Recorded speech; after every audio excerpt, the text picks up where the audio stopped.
Apocalipse, capítulo 1, verso 4. Amém? Glórias ao Senhor. Está escrito assim: João às 7 igrejas que estão na Ásia. Graça e paz seja convosco da parte daquele que é e que era e que há de vir, e dos 7 espíritos que estão diante do seu trono, e da parte de Jesus Cristo, que é a fiel testemunha, o primogênito dos mortos e o príncipe dos reis da terra, aquele que nos ama e em seu sangue nos lavou dos nossos pecados, e nos fez reis e sacerdotes para Deus e seu Pai. A Ele glória e poder para todo o sempre.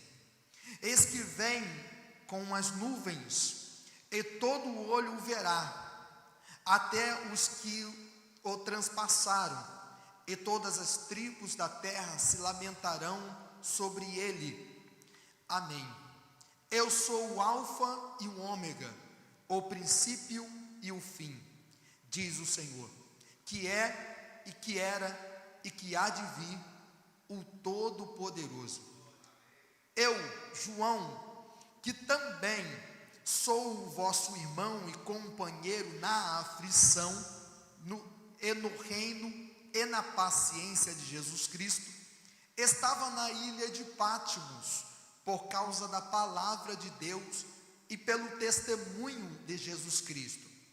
Eu fui arrebatado em espírito no dia do Senhor, e ouvi detrás de mim uma grande voz, como de trombeta, que dizia: o que vês, escreve-o num livro, e envia-o às 7 igrejas que estão na Ásia: a Éfeso, a Esmina, a Pérgamo, a Tiatira, a Sardes, a Filadélfia e a Laodiceia.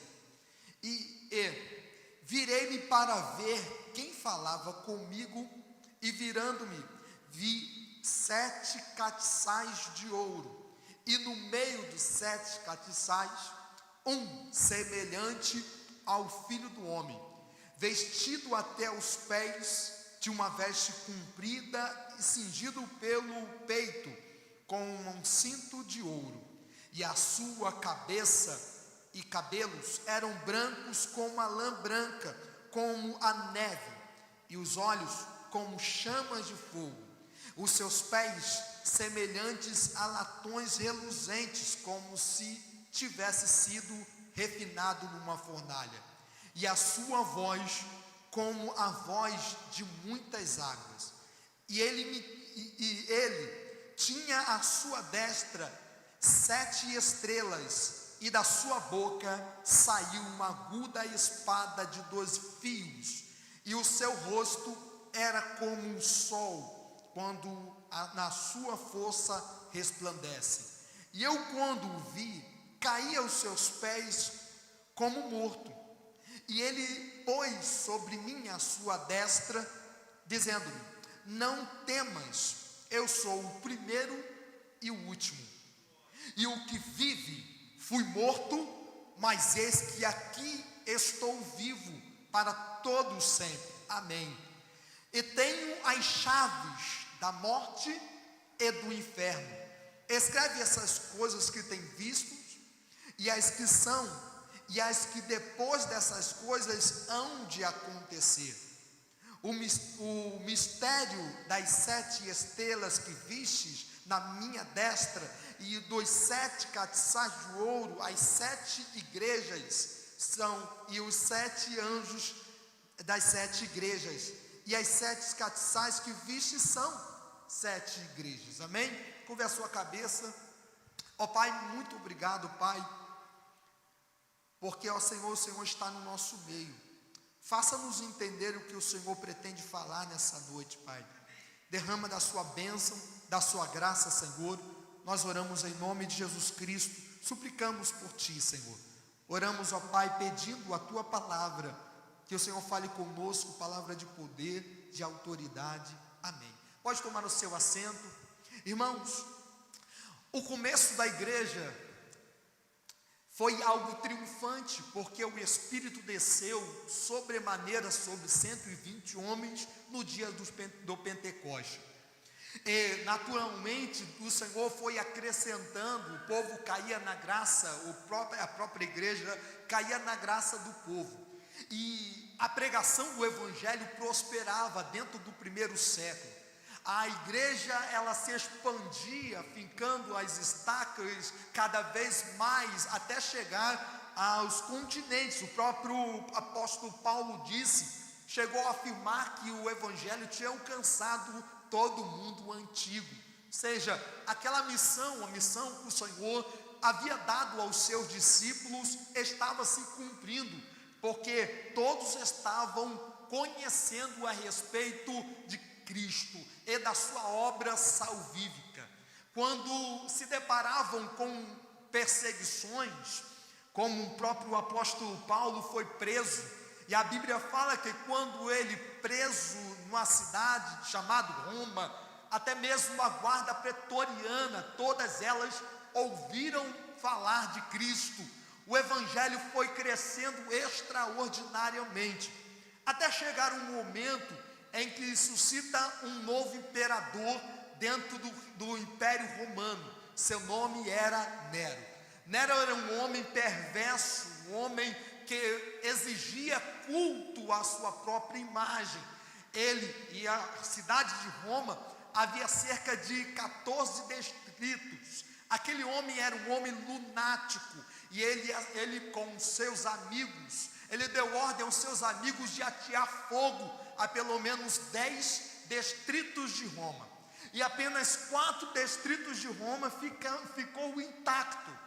E vendo isso, e para alegar a sua inocência, o que ele diz aos magistrados: foi este povo que habita no meio desses 4 distritos, esse povo cristão, que eles atearam fogo na cidade de Roma. Daí suscita uma grande perseguição.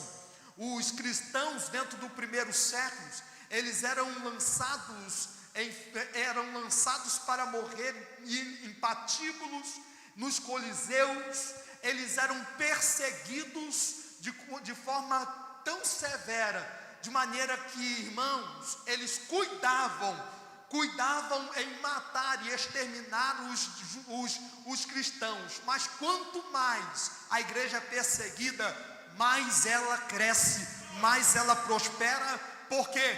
Porque o que está na igreja do Senhor, irmãos, é um imperativo de crescimento da parte de Deus. Ninguém para a igreja. Foi assim que começou a nossa história, e é assim que vai até chegar à consumação dos séculos. A igreja continuará crescendo, porque há nela uma promessa, há nela uma vontade do Pai de crescimento, irmãos.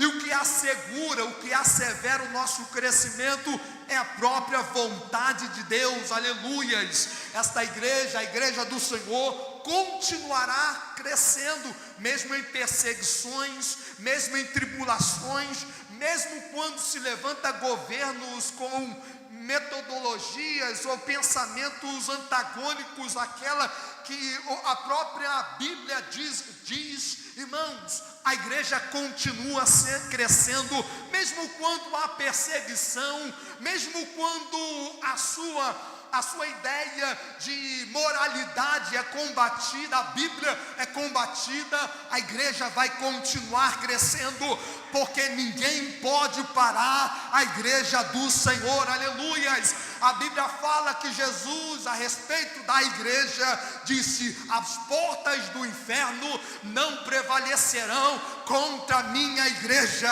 A igreja do Senhor é uma instituição divina que é fadada ao triunfo, ela é chamada para vencer. Aleluia. Mas Deus não deu a ela imunidade a respeito das perseguições. Jesus advertiu a sua igreja no primeiro século, aos seus discípulos: no mundo tereis aflições, mas tenha bom ânimo, porque eu venci. O fato de nós nos tornarmos pessoas que confessam a Cristo como Senhor e Salvador das suas vidas, não nos dará imunidade a respeito do choro, da tristeza, da perseguição, de momentos de trevas dentro deste presente século. Pode ser que ocorra fatos em nossas vidas que vai realmente retirar de nós lágrimas, choro, teremos lutos, teremos momentos de tristeza. O próprio Senhor nos advertiu isso, mas Ele garante que somos mais que vencedores. Podemos passar por aflições, por perseguições, e é a ideia do autor. Quando o autor sagrado, o João era filho de Zebedeu, seu irmão Tiago foi o primeiro a ser martirizado à espada por Herodes. A Bíblia vai dizer que agora ele era o único, João era o único vivo dentre os pais apostólicos. João já estava avançado de idade, e a Bíblia fala que ele dirigia as igrejas da Ásia Menor. A igreja central ali, regente, capital ali, era a igreja de Éfeso, e ele implantou deu continuidade, uma obra que a Bíblia vai dizer que foi Paulo que iniciou na cidade de Éfeso, e é na cidade de Éfeso que João vai exercer a sua liderança após a morte, tanto de Paulo, como até mesmo o seu sucessor, provavelmente chamado Timóteo. Então, João está ali, avançado de idade. Levanta-se outros imperadores, Vespasiano, depois seu irmão, seu filho chamado Tito. Vespasiano eram homens que eram pessoas que eram carismáticos, amava, de certa forma, tinha uma boa aceitação no tocante ao cristianismo. Mas chegou um período negro da história. Chegou um momento em que se levanta um novo imperador chamado Domiciano. Esse homem se levanta e começa a perseguir a igreja. Ele pega o líder da igreja, que cuidava isso não está na Bíblia, mas na tradição. Ele cuidava em matar o líder da igreja chamado João. Ele manda encher como que uma grande bacia, coloca azeite e aquece sobremaneira. Todos pensavam, ali está a morte de João. João cai naquela bacia, mas João tinha uma promessa de que ele não morreria até ver o próprio Senhor ressurreto. João tinha uma promessa de que teria uma revelação maior a respeito de Jesus. João sai, ele é totalmente livre do óleo quente, fervente. Não dá para matar João, porque João tinha a promessa de Deus, e quando Deus promete, Ele não é homem para que minta, nem filho do homem para que se arrependa. O que a gente aprende com isso, irmãos, é que quando Deus libera uma promessa para os seus eleitos, pode se levantar perseguições, pode se levantar o que for, esta promessa não vai cair, porque quem liberou foi o Senhor, aleluias. Não dá para matar João, porque João está cheio da glória, cheio da presença e também da promessa de Deus. O que fazer com João? Vamos exilar na ilha de Pátimo, um lugar distante, um lugar onde ele não vai poder exercer sua liderança, um lugar onde as pessoas não vão poder ouvir a sua palavra de liderança. Ele estará ali e vai morrer de velhice. Mas, irmãos, a Bíblia vai dizer que é lá na ilha de Pátimo que Deus vai se manifestar de uma forma nítida, clara, com visões apocalípticas. Não, irmãos, o que eu aprendo com isso, irmãos, é que no meio da perseguição, no meio da luta, no meio das tribulações, Deus tem uma revelação, e é isto que eu quero trazer para os meus irmãos na noite desse dia. No meio da sua luta, no meio do seu choro, no meio, irmãos, das suas tribulações, Deus tem uma revelação pessoal de quem Ele é na sua vida, aleluias. Toda a revelação, irmãos, revelada na Bíblia Sagrada, diz respeito a uma só pessoa. Deus separa João está agora na ilha de Pátimo, exilado. o lugar onde os próprios romanos separaram para poder colocar os piores, aqueles que cometiam atrocidades. E ele botou, a Bíblia vai dizer que João é enviado para a ilha de Pátimo, e é na ilha de Pátimo que vem a revelação de Deus. Primeira revelação aqui, irmãos, que a gente vai ver aqui, o texto vai dizer que João, ele vai ter um encontro. A Bíblia vai dizer que Jesus vai se ouvir uma voz como de muitas águas. João está prostrado, talvez seus braços estão como que em cadeias, no meio de um cárcere totalmente tomado pelas trevas. João, preso por conta da pregação da palavra do Senhor, ele começa a ouvir uma voz linda por detrás dele, e de repente, irmãos, ele entende que era da parte de Jesus Cristo, que é fiel testemunha, o primogênito dos mortos e o príncipe dos reis da terra. O que quer dizer príncipes dos reis da terra? Ele é o governante. Não é Domiciliano que estava governando, é Deus que governa os reis da terra. Ele é o Senhor dos exércitos. A seu favor, diante dele, ele tem exércitos que batalham a favor da sua igreja. A Bíblia fala no verso número 5, que ao entender que era Jesus que estava falando, aquele que ama, e em seu sangue nos lavou dos nossos pecados, aleluias. Esse Jesus se manifesta a João como o rei da terra, ou que governa os príncipes da terra, é que no meio da perseguição, ele deveria continuar, seguir acreditando que ele é aquele que ama. A palavra amor era uma palavra muito explorada dentro do vocabulário de João. Para João, a palavra amor era o maior dos mandamentos. Lembra? Amarás o Senhor teu Deus de todo o teu coração, de todo o teu entendimento, de toda a tua, e ao teu irmão como a ti mesmo. É isso, ele resume, na verdade, ou todo o decálogo, ou até mesmo os mandamentos escritos, cerca de 613, né? Mandamentos eram resumidos apenas em 2: amor. Para João, receber uma palavra dizendo aquele que ama, trazia para ele uma afinidade, e principalmente aquele que derramou o seu sangue para lavar os pecados do seu povo, aleluias, e fez reis e sacerdotes para Deus e seu Pai, e a ele glória e poder para todos sempre, amém, aleluias. Na visão de João, lá na ilha de Pátimo, ele vê como que o Senhor, e ele ouve uma voz dizendo: eu sou o Alfa e o Ômega, irmãos. Aqui a primeira revelação que nós vamos entender: Alfa e Ômega. O que vem a ser essas duas letras, irmãos?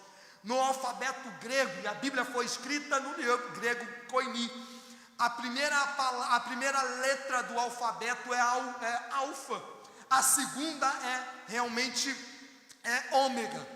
A palavra que ele quer dizer aqui, a letra aqui aponta para o início de toda a criação, que fica claro que o Filho de Deus tem as mesmas prerrogativas daquele que criou todas as coisas. A revelação que está sendo agora mostrado para João, e que estava confirmando justamente aquilo que ele tinha escrito lá no seu evangelho, evangelho de 1 João capítulo 1, onde diz que ele é o verbo vivo, aleluias. Ele é o verbo que se fez carne, o verbo, o início de toda a criação. O verbo estava com Deus, lembra? O verbo era Deus. Todas as coisas foram feitas por ele, e sem ele nada do que foi feito se fez. Aquilo que estava se apresentando, se revelando como uma voz doce, é o verbo que fez todas as coisas. A primeira revelação que a gente tem que entender aqui a respeito de Cristo é que Ele é aquele que fundou todas as coisas. Antes que existisse, aleluia, Ele é. Antes que existisse galáxias, Ele é, aleluias. Antes que existisse universos, aleluias, Ele é, aleluias. Antes que Ele existisse até mesmo luz ou trevas, Ele é, aleluias. Ele é Senhor, Ele é Senhor. Você adora a um Deus que é mais rápido do que a velocidade da luz, irmãos. A velocidade da luz pela ciência é nos revelado o que? É 300 mil quilômetros por segundo, aleluias. Quando você olha para o universo, a maioria, pelo menos a ciência afirma, que a maioria das estrelas, elas já estão praticamente mortas antes de chegar aqui, aleluias. Ou seja, o universo é tão grande, aleluias, mas diante de tudo isso, a gente enxerga também a grandeza deste Deus. Ele é Senhor, Ele é Senhor da sua vida, aleluias, aleluias. Ele é Senhor da sua vida, aleluias. Que mediu o universo com as palmas de suas mãos. O que é um planeta Terra diante de um Deus tão poderoso? E ainda assim, sendo nós tão pequenos, Ele nos amou. Pensa num Deus que atua de uma forma cósmica, colossal, grande, que rege constelações. Ele não precisava de ninguém para ser adorado. Ele não precisava do ser humano para ser adorado.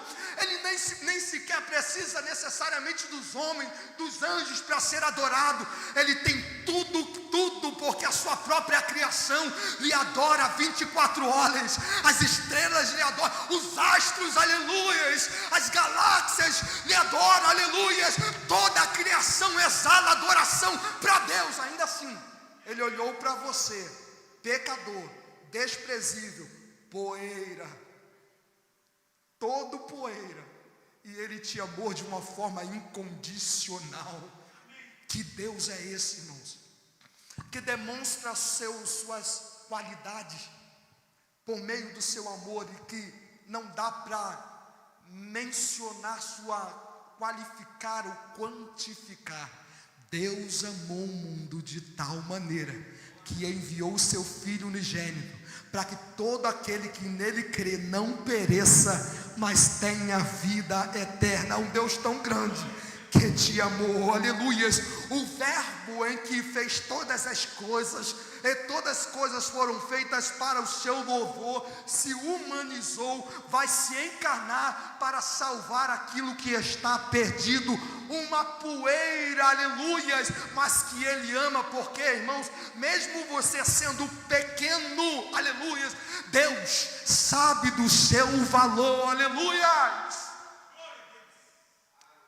A maior, embora, irmãos, quando eu falo que de doenças psicossomáticas, depressões, irmãos, toda vez quando você se depara com a Bíblia é cura para você de todas as doenças da alma. É aqui que a gente vai enxergando quanto o amor de Deus nos constrange.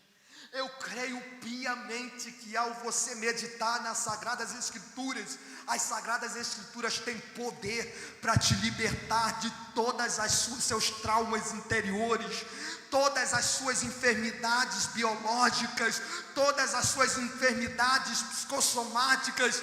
A palavra de Deus tem poder o suficiente para expelir todos os espíritos malignos, para mudar a sua história. Porque, irmãos, porque é uma revelação. A palavra não não está a nível de intelectualidade, de elucubrações humanas, de entendimentos humanos. O que é revelado aqui é a palavra de Deus, mais cortante do que qualquer espada de dois gumes, que penetra até o ponto de dividir alma e espírito, juntas e medulas, que é apta para discernir pensamentos e intenções do coração.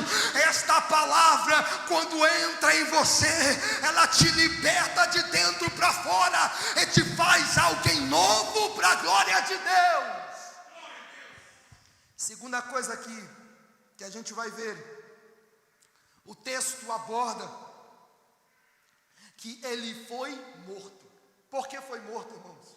Aquele que derramou o seu sangue por amor ao seu povo. Irmãos, não se podia morrer sem a encarnação. Repita comigo: encarnação. Esse termo não é um termo espírita. Encarnar é alguém. A encarnação só aconteceu dentro da existência uma vez, e essa uma vez é em Cristo. Ninguém se encarnou, apenas Cristo, que precede toda a criação e que criou todas as coisas. Pelo seu braço forte, ele mesmo se fez carne. E nesse evento de encarnação, João vai dizer que ele se fez carne para poder conquistar um povo, adquirir para si um povo santo, um povo que agora vai se tornar filhos com poder. Aleluias. João fala que ele veio para aqueles que eram seus, a saber, os judeus. Os judeus não os receberam, mas todos aqueles que o receberam, foi-lhe dado poder de serem chamados filhos de Deus. Aleluias. O verbo se fez carne, capítulo 1, verso 14. E o verbo se fez carne e habitou entre nós. Vimos a sua glória como a glória do unigênito do Pai, cheio de graça e de verdade, cheio de chariz, de deleite, de prazer. Aleluias. Vimos a glória do unigênito, Filho de Deus, Filho do Pai, cheio de graça e de verdade. Aleluias. Esse Cristo se humanizou por nós, sendo tão grande, criador de galáxias do universo, se humanizou para alcançar você e mudar a sua história. Aleluias. A carta aos Filipenses, segundo a revelação aqui que eu quero apontar para vocês, é a revelação da encarnação. Jesus se encarnou. A carta aos Filipenses, capítulo 2. Você pode dar um glória a Deus? Capítulo 2, versos de número 5 a 11, vai dizer assim: de sorte que também haja em vós o mesmo sentimento, ou em outras traduções melhores, pensamentos, de forma que haja em vós o mesmo pensamento que houve também em Cristo Jesus, que sendo em forma de Deus, não teve por usurpação ser igual a Deus, mas aniquilou-se, em traduções melhores, esvaziou-se a si mesmo, tomando a forma de servo, e fazendo-se semelhante aos homens, e achado em forma de homem, humilhou-se a si mesmo, sendo obediente até a morte e morte de cruz. Pelo que também Deus o exaltou sobremaneira, e lhe deu um nome que é sobre todo nome, para que ao nome de Jesus se dobre todo o joelho dos que estão nos céus,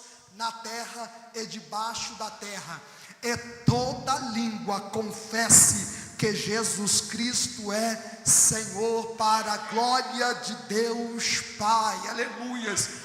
O eterno Filho, o eterno que participava da Santa Trindade, se encarnou, se humilhou, e de maneira que ele se fez servo. A palavra servo vem a ser uma palavra no grego chamada doulos, que é escravo. Jesus se tornou como que escravo por amor a você, irmãos. Como pode, querido? Aquele que criou todas as coisas se fez escravo, ele se inferiorizou de maneira, o mesmo escravo tinha uma condição de servir, alguém que não vive seus próprios interesses, mas se coloca a obediência de um interesse alheio, com uma finalidade de cumprir uma vocação. E ele aqui, irmãos, ele se fez escravo, ele se fez servo. Jesus veio em conformidade com a palavra, as escrituras, com a finalidade de cumprir tudo aquilo que estava relatado dentro da Tanakh, dos escritos, que o próprio Pai, paulatinamente, progressivamente, veio se manifestando, revelando e profetizando dentro do Antigo Testamento. Como Messias, irmãos, a gente vai ver, como Messias, ele teria que ser cheio do Espírito Santo de Deus. Esse fato, próprio João Batista, ele vai de forma linda, ele vai testemunhar a respeito da descida, ou da unção do Espírito Santo que desce sobre João Batista. João Batista é aquele que pregava no Rio Jordão, dizendo: arrependei-vos, porque após mim virá um que é maior do que eu, em que eu não sou digno de desatar as correias das suas sandálias. Algumas tradições, de levar as suas sandálias. Eu não sou digno nem mesmo de me tornar um escravo dele. Ele virá e ele batizará com o Espírito Santo e com fogo. Aleluias. O sinal para João Batista é: Deus tinha falado com João: aquele que você vê o Espírito descer e ungir, é esse o Cristo, o enviado. Irmãos, numa bela, provavelmente tarde ou manhã, estava João atarefado em batizar e pregando no Jordão. De repente, no meio da multidão, um homem simples, sem aparência, não tinha parecer, não tinha formosura, penetra a multidão, chega diante de João Batista, irmãos.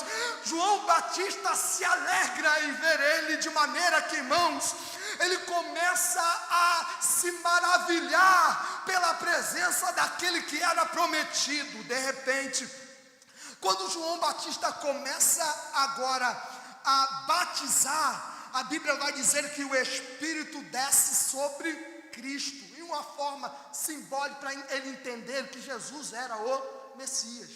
Dali, irmãos, todos aqueles que leem a Bíblia entendem que ali, a partir daquele momento, o ministério, todo o ministério profético, antiverotestamentário, está se anulando ou se cumprindo, porque agora João Batista era o último de uma linhagem de profetas.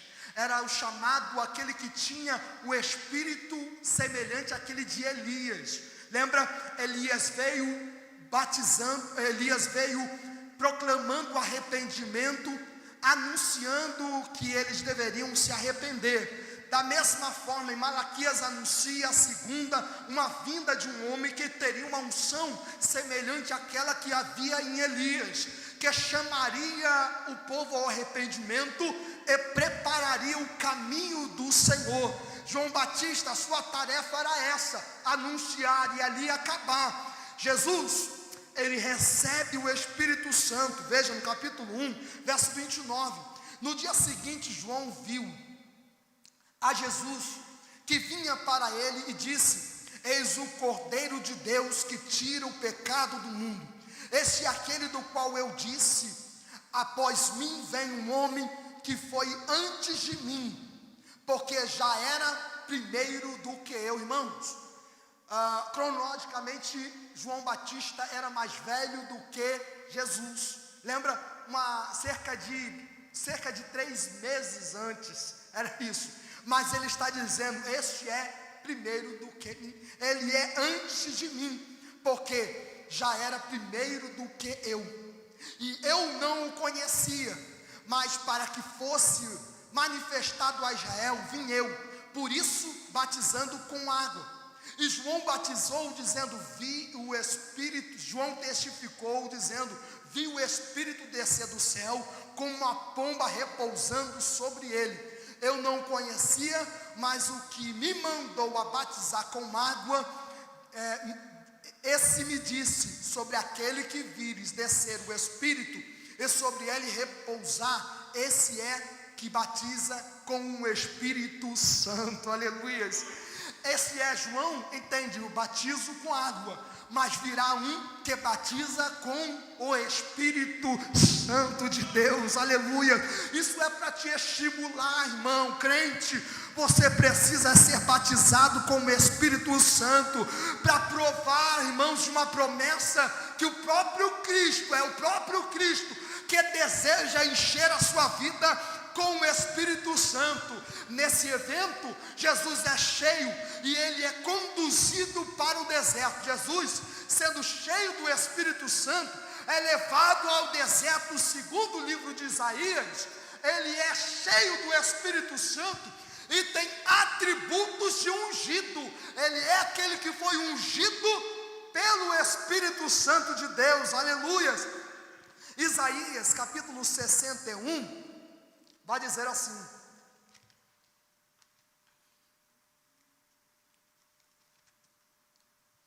o Espírito do Senhor Jeová está sobre mim, porque o Senhor me ungiu para pregar as boas novas aos mansos, enviou-me para restaurar os contritos de coração, a proclamar liberdade aos cativos e abertura de prisão aos presos, a pregoar o ano aceitável do Senhor e o dia da vingança do nosso Deus. Eu encontro aqui pelo menos cerca de 7 tarefas que o próprio Espírito vem ortogando a Jesus.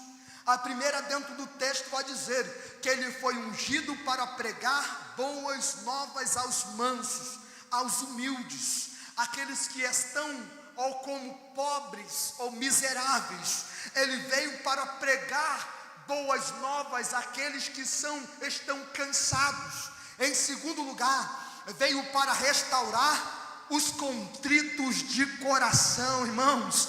Ele está procurando o coração quebrantado para restaurar. Está escrito que ele não rejeita um coração quebrantado, um coração humilhado diante dele. Em terceiro lugar, Jesus foi ungido para proclamar liberdade aos cativos. Ele foi ungido para libertar, aleluias. Em quarto lugar, ele foi ungido para proclamar a abertura de prisões aos presos. Significa, irmãos, que em Cristo Jesus não há prisão que vai te prender, aleluias. Não há lugar que vai te conter, aleluias. Jesus foi ungido para apregoar o ano aceitável do Senhor, o ano da graça, o ano em que Jesus virá para buscar a sua noiva, o ano da redição, o ano em que nós seremos redimidos por Cristo, aleluias. Em sexto lugar, Jesus foi ungido para pregoar o dia da vingança. Perceba, ele apregou ao ano aceitável, ou seja, homens que vão entrar nas bodas do Cordeiro, mas também ele apregoa o dia da vingança, o dia do juízo final. Irmãos, Apocalipse é um livro que aponta não apenas para o presente, mas para o futuro, no sentido de que Cristo virá para buscar a sua igreja. Jesus é ungido para consolar todos os crentes. Sétimo lugar, ele é ungido para consolar todos aqueles que estão vivendo uma tristeza aguda, irmãos. O que tristeza faz no teu coração, irmãos? Eu pergunto a você, o que a tristeza faz aí? Irmãos, no teu coração não é lugar de tristeza, aleluias. No teu coração é lugar de alegria, e a alegria do Espírito espírito, aleluias. O que tristeza em abundância faz é nos paralisar, aleluias. Mas Jesus quer trazer sobre a sua vida uma alegria, a alegria do Espírito Santo, aleluias. O que Ele quer é te dar o Espírito de toda graça, um espírito de unção, um espírito de libertação, um espírito de restauração, um espírito de liberdade, de abertura de prisões, de apregoar o ano aceitável, de apregoar o ano da vingança, aleluia. Esse espírito que está atuante dentro da igreja, aleluia. Para todo judeu era conhecido que Isaías 61 era um texto messiânico. E é justamente esse texto em que nós vamos ver lá em Lucas capítulo 4, a partir do verso 16, que o próprio Jesus vai, ao chegar à sua terra natal, chamada Nazaré, ele é convidado para abrir os livros. Quando ele abre os livros, irmãos, aonde cai em Isaías 61. E é justamente em Isaías 61 que ele vai dizer: ó, o Espírito do Senhor está sobre mim, porque Ele me ungiu, aleluia, para pregar boas novas, enviou-me para restaurar os contritos de coração, a proclamar liberdade aos cativos, abertura de prisão aos presos, a pregoar o ano aceitável do Senhor e o dia da vingança do nosso Deus, a consolar todos os tristes, a ordenar acerca dos tristes de Sião, que se lhe dê ornamento por cinza, óleo de gozo por tristeza, vestes de louvor por espírito angustiado, a fim de que se chamem árvores de justiça, plantação do Senhor, para que Ele seja glorificado, aleluia. Quando Jesus abre isso na sinagoga de Nazaré, Ele mesmo fecha o rolo e diz: está cumprido. Está cumprido por quê? Porque Ele cumpre nele todas as escrituras. Jesus, ó irmãos, Ele é o cumprimento de todas as profecias do Antigo Testamento. Mas sua vida não foi assim. Vou amanhã cumprir 61. Depois vou cumprir outros 13, Zacarias capítulo 9. Ele não fez isso, irmãos. Sua vida foi plenamente submissa à vontade de Deus, de forma que as coisas foram se cumprindo naturalmente. Ele não maquinava o cumprimento das escrituras, ou projetava as coisas naturalmente. Por quê? Porque ele era direcionado pelo Espírito Santo de Deus. Quem é direcionado pelo Espírito Santo de Deus, a vontade do soberano se cumpre, aleluias. Ele era cheio do Espírito Santo de Deus, tendo recebido da totalidade do Espírito Santo em sua encarnação. Todos os atributos do Espírito Santo estão sobre ele. Ele é aquele que também está contido em Isaías capítulo de número 11. Capítulo 11, verso 1, vai dizer a respeito dos atributos do Espírito Santo. E aí a gente vai entender aqui, irmãos, o porquê que lá aparece, lá no Apocalipse, fala que ele é o detentor dos 7 Espíritos divinos. Aqui, irmãos, vamos ver que esse Espírito tem características próprias, e de maneira que isso aflora em Cristo, porque Cristo está cheio de Deus, cheio do Pai, porque brotará, mesmo sendo Deus, está cheio do Espírito eterno. Olha isso, capítulo 11 de Isaías diz: porque brotará um rebento no trono de Jessé. Quem era Jessé, irmãos? Pai de Davi. Era a promessa que ele viria justamente da tribo de Judá. Ele era o cumprimento. E das raízes um rebento frutificará, e repousará sobre ele o Espírito do Senhor. Em primeiro lugar, o Espírito do Senhor. A primeira coisa aqui que a gente aborda é que o Espírito do Senhor repousa sobre ele. Ele tem a totalidade do Espírito. Em segundo lugar, o Espírito de sabedoria. Em terceiro lugar, de inteligência. Em quarto lugar, de conselho. Em quinto lugar, de fortaleza. Em sexto lugar, de conhecimento. Em sétimo lugar, de temor, aleluias. ele tem todas as prerrogativas do Espírito, aleluias. Por quê? Porque ele possui a totalidade do Espírito. Eu estou falando de alguém que pagou um alto preço para a sua vida, foi assunto ao céu, está à destra do Pai, e o desejo o desejo dele, é que esse Espírito venha sobre a sua vida, para te capacitar em todas essas virtudes do Espírito Santo. Tendo você espírito de sabedoria, você não vai andar de forma nécia, assim, irmãos. Tendo inteligência, tendo conselho, é fortaleza, é conhecimento, é espírito de temor, aleluias. Oh, aleluias. Veja lá, a Apocalipse 3:1, vou dizer assim, Apocalipse 3:1, Jesus está se manifestando e está dizendo, mandando João escrever as 7 igrejas. E as 7 igrejas tinha também nas suas mãos, lembra a visão, era 7 castiçais de ouro, que representa as 7 igrejas da Ásia Menor. Como nós lemos dentro do texto, 7 estrelas que representam, não anjos.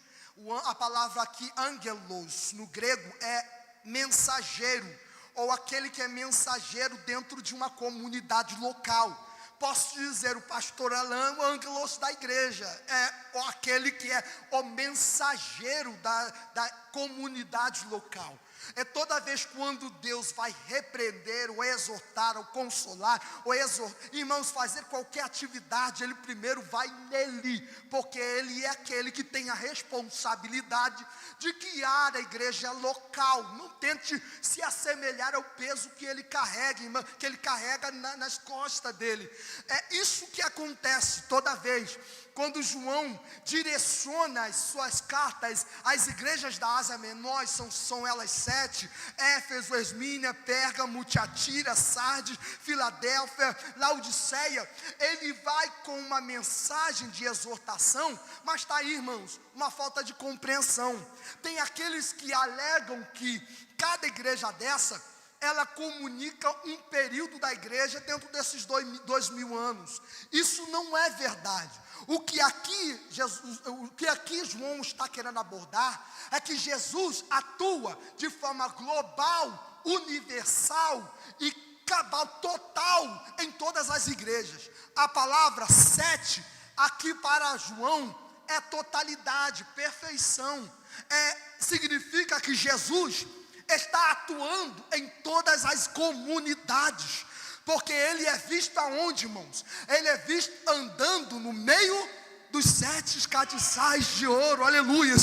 Ele está aqui na Ibuque, mas Ele está na ITC Taquara, Ele está na Universal, Ele está na Batista Barão da Taquara. Ele está agindo porque Ele é um Cristo triunfante, e Ele é um Cristo universal, no sentido de que ao mesmo tempo em que Ele está te abençoando aqui, lá na China tem uma igreja com pessoas dobradas de joelhos, recebendo da glória de Deus, aleluia. Assim é o nosso Deus, onipresente, que anda no meio da sua igreja. E anda como, irmãos? Anda com seus olhos como chama de fogo. Suas vestes são brancas, alvas mais do que as da neve, irmãos. Aleluias. Seus pés são como latões flamejantes, aleluias. Da sua boca uma espada, aleluias. Uma espada de 2 gumes, aleluia. Esse que está no meio da igreja. E lembra? Temor, porque Ele está dentro da igreja. Este lugar não é um lugar comum. Embora digamos, igreja somos nós, mas esse lugar também é separado para santificado para Deus. Da mesma maneira, no mesmo peso, sua casa tem que ser uma extensão deste lugar consagrado a Deus. É lá na aleluias, é lá que Deus vai alcançar também perdidos. Ele alcança aqui, Ele alcança dentro da sua casa, porque você é igreja, nós somos igreja, aleluias. Quando Paulo fala, vós sois o Espírito Santo, Ele não está falando a um indivíduo, ele está dizendo a um coletivo. Vocês são o templo do Espírito do Deus vivo. O que ele está dizendo? Você, eu, nós, todos nós, unidos, vivendo uma massa, um corpo. Nós somos igreja triunfante, igreja que vai subir em glória, aleluia. Em Apocalipse capítulo 3, capítulo 4, vai dizer que uma grande visão, que de repente João é transportado para o trono real. Lá no trono real, ele vai ver como que 7 lâmpadas de fogo. Apocalipse 4, 5, o texto mostra justamente 7 lâmpadas de fogo, que é o Espírito de Deus. Mais adiante nós vamos ver isso, que esse mesmo Espírito Santo, o Espírito de Deus, sete lâmpadas, ele está também no Cordeiro. Capítulo 5, ele vai apresentar o Cordeiro que foi morto e reviveu. Capítulo 5, verso 6, e apareceu no meio do trono um cordeiro, como que aquele que tinha sido morto e reviveu. Tinha ele 7 pontas, e 7 pontas ou chifres, como depende da sua tradução, ou 7 olhos, aleluias. Este detém o Espírito Santo na sua totalidade, aleluias. Qual é a revelação aqui que Deus está nos mostrando? É que esse Deus, que esse Cristo, verbo que se encarnou, tem a totalidade do Espírito para derramar sobre a sua igreja. Ele promete para a sua igreja, ele diz: olha, eu irei, mas após eu chegarei ao Pai, rogarei por vós, e enviarei um outro Consolador, aquele que servirá como advogado, estará à destra de vocês, lado a lado. Ele planteará, aleluias, ele mesmo servirá na causa de vocês. Vocês não vão ficar sozinhos, porque o Espírito da promessa virá, aleluias. O mesmo Espírito que ele era cheio, é esse mesmo Espírito que ele promete para a sua igreja. Como Paulo fala, o mesmo Espírito que vivificou Jesus dentre os mortos, é esse mesmo Espírito que está vivificando a nossa alma, que está vivificando o nosso espírito, para viver comunhão com Ele. Por isso, e até o texto, estávamos mortos nos nossos pecados, nos nossos delitos, e Ele nos vivificou. Ou seja, ali o termo grego é o mesmo que Cristo provou. Cristo foi vivificado dentre os mortos com poder, e na vida do cristão não é diferente. O mesmo mover, o mesmo Espírito está atuante na sua vida, te vivificando, aleluias. De forma, irmãos, que quando a tentação bate, você, irmãos, basta você clamar ao Espírito do Eterno, ao teu Senhor que te comprou, e você vai no Espírito vencer todas as tribulações. Porque maior é aquele que está em vós do que aquele que está no mundo, aleluia. Jesus, Ele derrama da sua glória, o penhor a glória do Filho, é o Espírito e a sua igreja. Perceba, a igreja, o texto de Apocalipse, a igreja e o Espírito diz: vem, Maranata, ora vem, Senhor Jesus. Tem aqueles que dizem: você não deve desejar, porque os meus parentes ainda não foram alcançados. Mas, irmãos, isso está intrínseco dentro da nossa natureza, o encontro com Cristo, o grande arrebatamento. O meu desejo é que todos os meus parentes sejam salvos, bem como todos os teus parentes, irmãos. Mas eu devo desejar, porque, irmãos, aqui dentro dessa terra, não é nossa essa terra, somos peregrinos em terra alheia, aleluias. Mas no abrir e piscar de olhos, Deus virá Jesus virá como que no soar da última trombeta buscar a sua igreja. Todo olho verá e toda língua confessará que Ele é Senhor. Aleluias. O texto mostra justamente que esse Cristo detém os 7 Espíritos no sentido da sua totalidade. João, ele realmente se separa, ele mostra um Cristo como que sendo esse Cristo aquele mesmo que ele tinha antes visto lá na transfiguração. Lembra? João tinha visto junto com Tiago, seu irmão, e Pedro. Jesus, ele aparece transfigurado, Mateus 17, transfigurado, com as vestes que nenhum lavandeiro poderia lavar.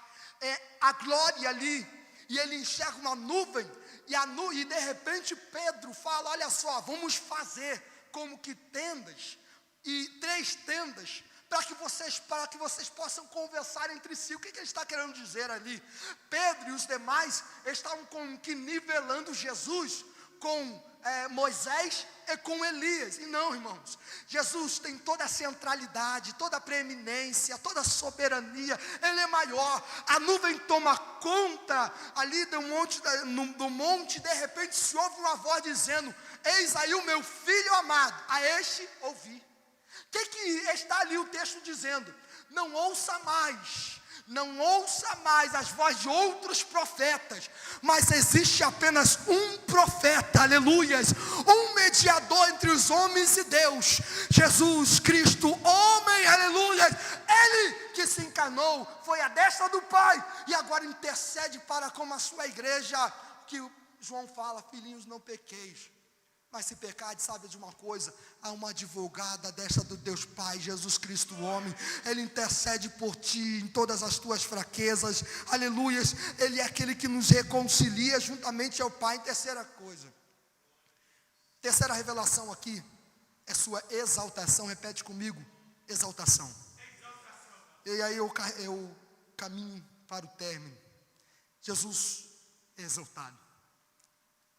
A carta aos Colossenses, capítulo de número 1, verso 9.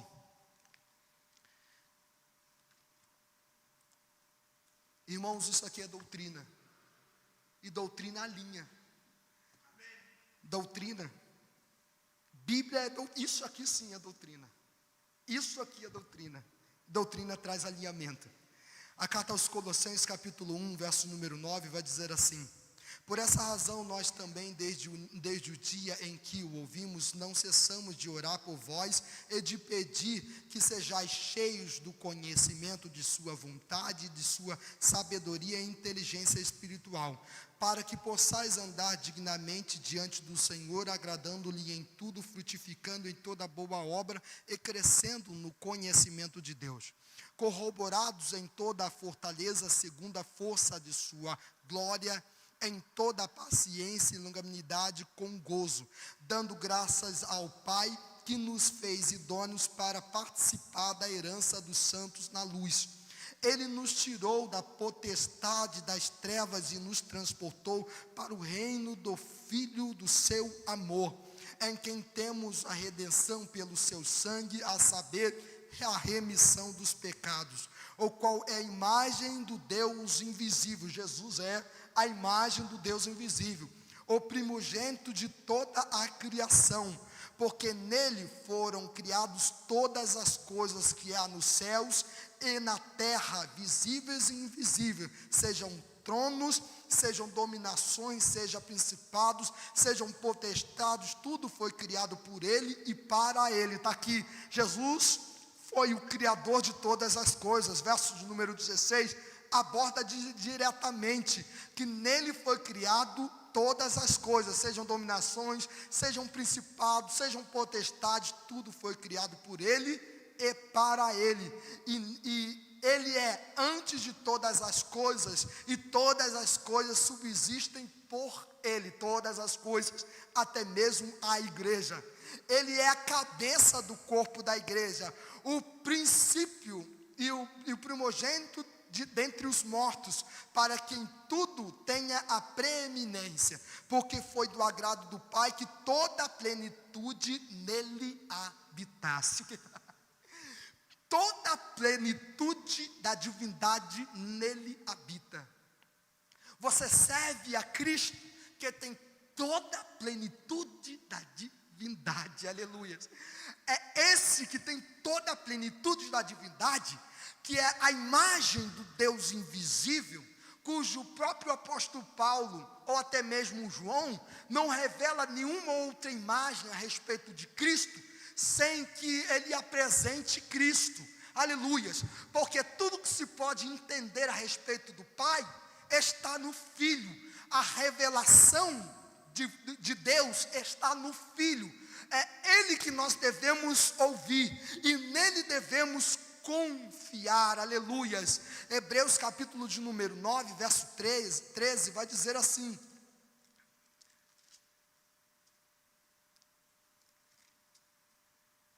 porque se o sangue dos touros e dos bodes e da cinza de um novilho espargido sobre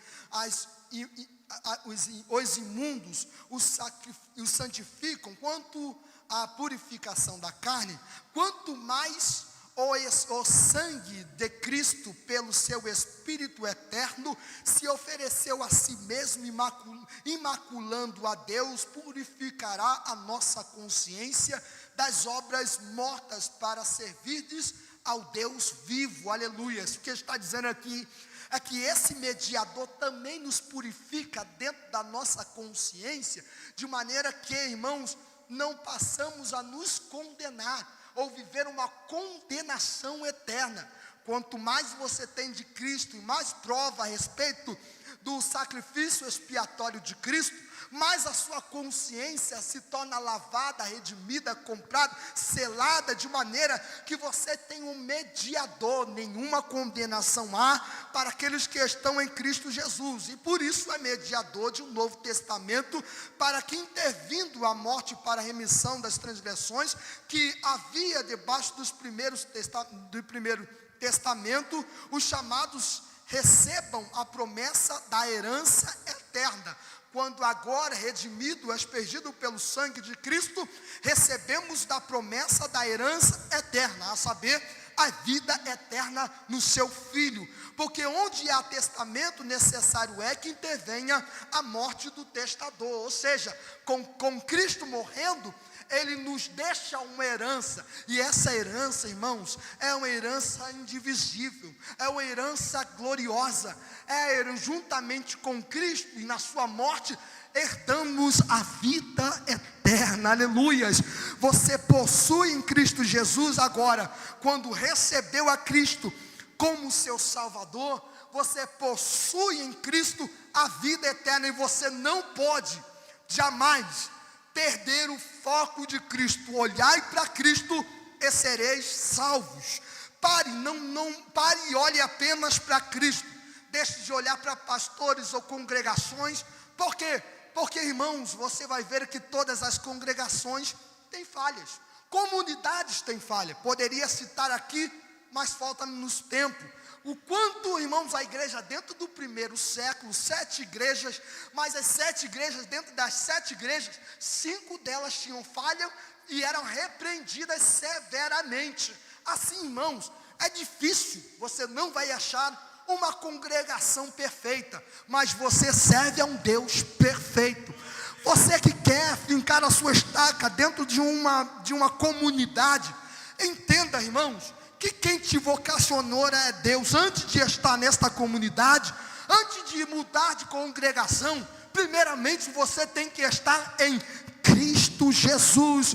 Ele sim é o mediador, Ele sim é que te lava, Ele sim é aquele que apaga os teus pecados e te leva a ter uma vida eterna, aleluias. A esse Jesus é que nós entendemos que tem toda a exaltação. O próprio primeira carta aos Coríntios, capítulo 15, verso 25 diz: porque convém que reine até que haja posto todos os inimigos debaixo dos seus pés. Talvez você me pergunte como Jesus está reinando. Irmãos, Jesus já está reinando sim. Onde, irmãos, Ele está reinando? No mundo? Não, Jesus está reinando na sua vida, aleluias. Hoje, um dia Ele se fez doulos, escravo. Hoje, Ele tem vários escravos, você, aleluias. Você é aquele que submeteu-se a Ele e se esvaziou, tendo o mesmo pensamento que Ele em Cristo Jesus, não tendo por usurpação ser igual a Deus, ante a si mesmo se esvaziou, sendo em forma de Deus. Não teve por usurpação ser igual a Deus, ante a si mesmo se esvaziou, se submeteu ao projeto de Deus, que era morte, e morte de cruz. E esse mesmo pensamento tem que estar na sua vida. Pela graça nós somos salvos, isso é dom de Deus, não vem de nós mesmos, mas, irmãos, o pensamento que estava em Cristo, se você está sendo alcançado pela graça de Cristo, também tem que estar em ti, tão atuante, de maneira que Ele agora governa a sua vida. Verso 26, ora, o último inimigo que há de ser aniquilado é a morte, porque todas as coisas sujeitou debaixo dos seus pés. Mas quando diz que todas as coisas lhe são sujeitas, claro, essa é que excetua até aquele que sujeitou todas as coisas. E quando todas as coisas lhe estiverem sujeitas, então também o mesmo Filho se sujeitará àquele que todas as coisas lhe sujeitou, para que Deus seja tudo em todos, aleluia. Onde todas as coisas estão sujeitas ao Filho. Hoje o Filho governa os nossos corações, mas chegará um momento, isso não é heresia, irmãos, em que Ele nos apresentará juntamente ao Pai, e Ele mesmo estará no nosso meio, como se fosse nosso irmão, e de fato é, nosso irmão. Ele nos apresentará junto ao reino, como a noiva. O noivo estará pronto no banquete, a noiva imaculada, santificada, lavada, o Pai assentado à mesa, aleluias. E vai ser algo tão glorioso, irmãos. O próprio Pai espera isso. A glória do Pai é o Filho, a glória do Filho é a igreja e o Espírito. Será tão glorioso. Agora, irmãos, quero exortar-vos, irmãos, não troque essa promessa por tudo aquilo que o mundo te oferece. Satanás virá com seus pratos. O texto diz que ele se transfigura em anjo de luz. Ele não é mais anjo de luz, mas ele se transfigura, ele aparentemente traz uma aparência de piedade. Fuja disso, fuja do engano, fuja, olhe para o autor e consumador da sua fé, porque Ele mesmo te chamou para viver um intenso amor, e um amor no seu Filho. Quer conhecer o Deus Pai? Conheça antes o Filho, porque o Filho é a imagem do Deus invisível. Jesus, Ele é o caminho, a verdade e a vida. Ninguém vai ao Pai se não for por meio dele. Não é por Maria, não é por Pedro, por Tiago, por Maomé, por Mahatma Gandhi. Não, é por Jesus Cristo, único Senhor e Salvador. Abrace essa fé, vive intensamente, mergulhe nos rios do amor de Cristo, e você verá a sua vida transformada. Melhor do que alguém colocar as mãos sobre você e expulsar demônios, é você abrir o coração para a palavra, para que ela germine e crie de fato, produza frutos, de maneira que a sua vida definitivamente mude. É fácil expulsar demônios, mas não soluciona. Não soluciona quando não se recebe a palavra. Agora, receba a palavra e definitivamente sua vida vai ser mudada. Seus traumas serão curados, suas dores cessarão. Deus derramará um bálsamo contínuo na sua vida. Você viverá o melhor de Deus, e o melhor de Deus está em uma pessoa, Jesus. Você viverá o melhor de Deus, ou seja, você viverá Cristo em vós. E o que Paulo diz? Cristo em vós, esperança da glória eterna. Curva a sua cabeça. Ó Deus, desejamos que o Senhor venha dominar a nossa vida. Como, ó Deus, o Senhor está sendo exaltado acima de todas as coisas, e convém que todos os inimigos sejam colocados como, Senhor, debaixo dos seus pés. Toda língua confesse que o Senhor, todos os joelhos se dobrem, toda língua confesse que o Senhor é Deus. Senhor, ó Pai, Jesus é o Senhor. Ó Deus, assim, Pai, desejamos que o Senhor se torne Senhor em todas as alas, compartimentos de nossas vidas. Não queremos manter, Senhor, distritos, Senhor, dentro de nós. Áreas, ó Pai, quartos escuros, com reserva para o pecado, Deus. Queremos nos tornar totalmente seus, Pai. Teus, Senhor, totalmente, Pai. Por favor, manifesta a tua glória, Pai. E a tua igreja clama a ti, a tua vinda. O Espírito e a noiva diz: vem. Vem, Senhor, nós ansiamos, necessitamos, desejamos viver esse grande momento. O momento em que, ó Pai, está escrito que toda lágrima será enxugada. No lugar de tristeza haverá uma honra do qual, Senhor, nós não conseguimos alcançar pelas conjecturas humanas, Pai. Oramos ao Senhor, ó Pai, esperançosos, estamos esperançosos, Pai, em teu governo literal, Senhor. Oramos, ó Pai, no nome do seu precioso Filho Jesus Cristo. Amém. Amém. Deus abençoe as igrejas.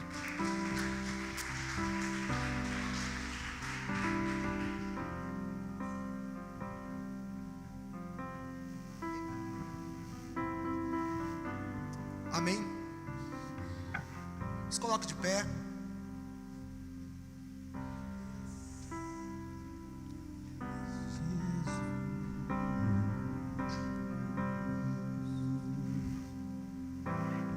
Nele a gente pode confiar.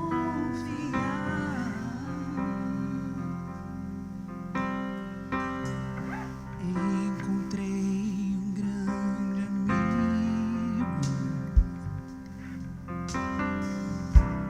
Ele é filho de Deus Pai. O seu nome é Jesus Cristo.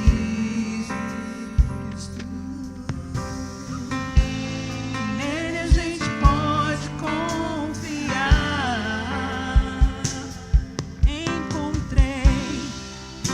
Encontrei um grande amigo.